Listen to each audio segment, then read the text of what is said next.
What's going on, everyone? So, the Los Angeles Lakers obviously need a center. One of the packages that they shopped this past trade deadline that they're likely going to look to shop this upcoming offseason is the first round pick, the 2031 first, along with Dalton Knecht to go and land a young center, right? They're looking for a franchise center. They want a guy that not only slots in for now, but slots in for the next, 8 to 10 years at least, right? And that's why you heard, obviously the Mark Williams trade, that ends up falling through, right?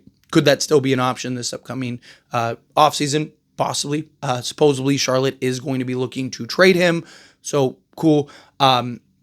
Also, Walker Kessler is now available. He's the guy that I want, right? If the Lakers can go land Walker Kessler, to me, that'd be an absolute home run, grand slam type of move.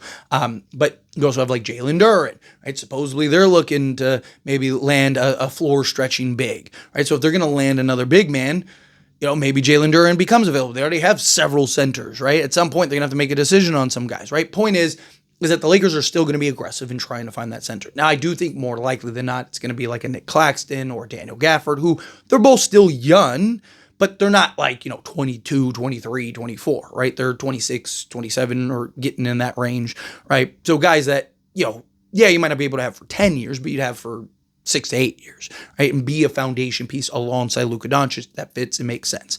Now, another option that I want to talk about in this video, and of course I want to hear your thoughts and opinions, so let me know down in the comments below, is, okay, we have our package set, which is Dalton Knecht plus a first, right? You have multiple pick swaps, so maybe you can even do a pick swap added to if depending on what the player is, what the trade is, right? Like a Walker Kessler. Could you, if you had to give up another pick swap or two, could you maybe work something out, right? Obviously, there's always the potential of a bigger, more expanded trade, right? Where, maybe a team really wants Rui Hachimura. And it's like, okay, well, we could do Knecht Rui. That gets you to, $22 million plus a first and, it's a pick swap. So maybe you can get two guys. Maybe you can get a John Collins and a Walker Kessler, right? Maybe pull something like that off. The other route would be, can the Lakers move into the first round in order to maybe draft that franchise center? Now, I don't know if, you look at the teams in the lottery, right? Like, you have, the Washington Wizards who have, the 6th pick, right? Could you maybe do that and go get a Malik or, a Queen, right?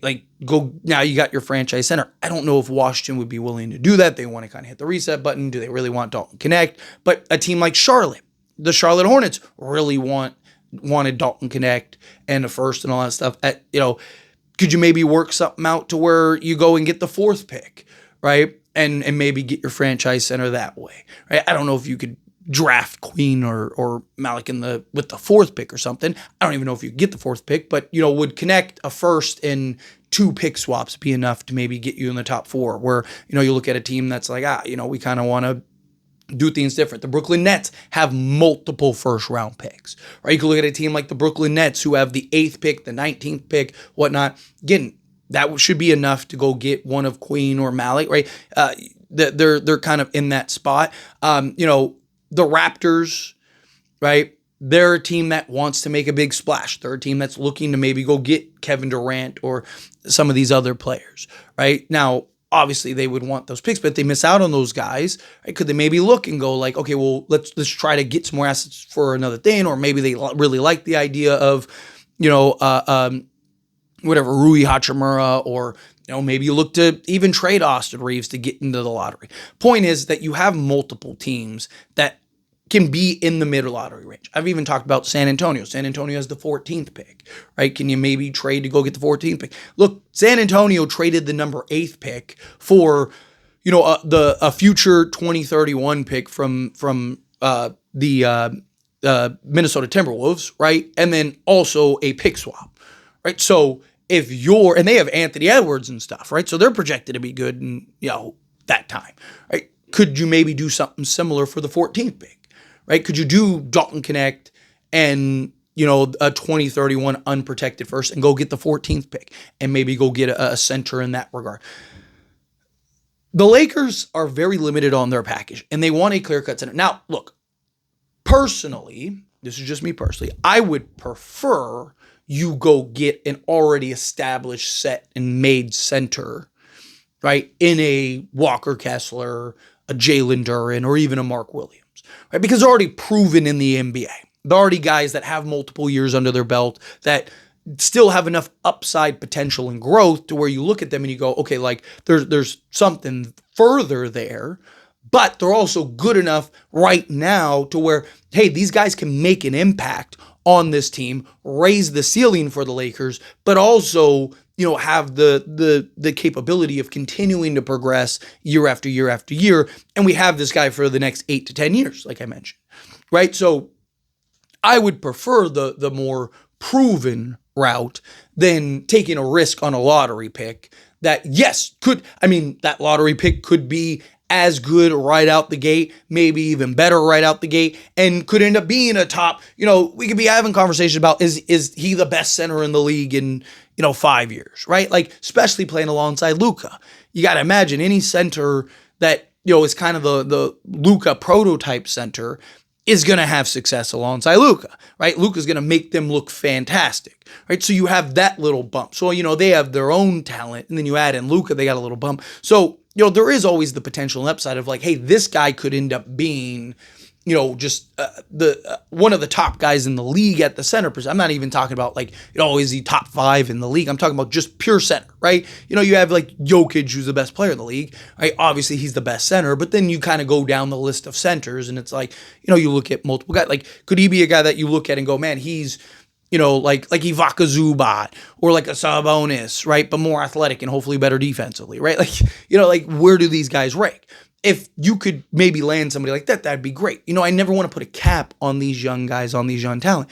Now, you could make the same argument for any of those young guys that are already proven, right? You go get a Jalen Duren and everything Jalen Duren's been doing, right? And how good he looks. And you put him next to a Luka, right? And Luka raised that. Again, Jalen Duren, 2 years, we could be talking about like, dude, is he a top 5 center in the NBA, right? Like, so you never know what Luka and the Lakers could do for that guy. But I personally I'd prefer the guy that's already proven, has already shown the capability to start and play in the NBA and can come in and immediately have that impact. But again, it really comes down to like, what do you have to trade? What is the cost for these guys? Like, none of these guys are going to be cheap. You're probably going to have to overpay for any of these guys. So wouldn't it be better to overpay for a rookie that's coming in that you have for the next, 15 years of his career, right? Like, now you got your franchise center for the next 15 years. Yes, it's an overpay, which I've said on numerous occasions. I don't mind overpaying if it is worth it and makes sense, right? Like, I'm not overpaying for a Nikola Vucevic who maybe you have 2 years with, right? But Mark Williams trade, for example, a lot of people were like, that's an overpay. And I was like, yeah, it is an overpay, but it's understandable and justifiable. No team wants to help the Lakers, for one. 2, the Lakers are probably going to have to overpay regardless, because every team in the league knows you need a center.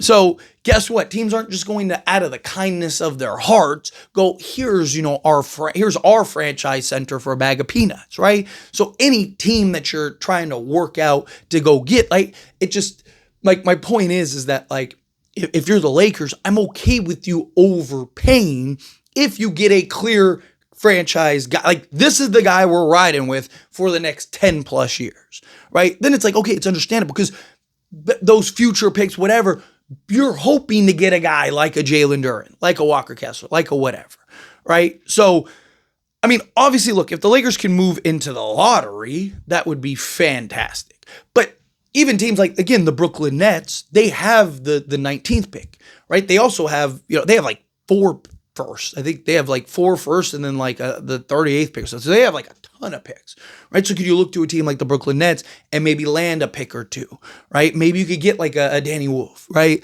Like, maybe you could get, one of these like kind of mid-round centers, right? Maybe you could talk to a Bulls team or something like that, and maybe get, can you get the 17th pick, right? Can you talk to Atlanta and maybe get your pick back, right? Like, there's ways to go about it. Like, it doesn't have to necessarily be a lottery pick. Obviously, in a perfect world, if you can get a Queen or a Malik, right? Like, Gaiman Malik would be fantastic. If you get something like that, then yeah, to me, it's a no-brainer, right?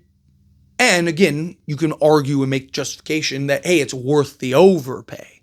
But again, I really just default to like, Lakers need to solve the center. And yes, you could go the gap year route, which I wouldn't hate. Right? Like, I don't think I've said this a million times. Like, I don't think the Lakers need this super skilled center.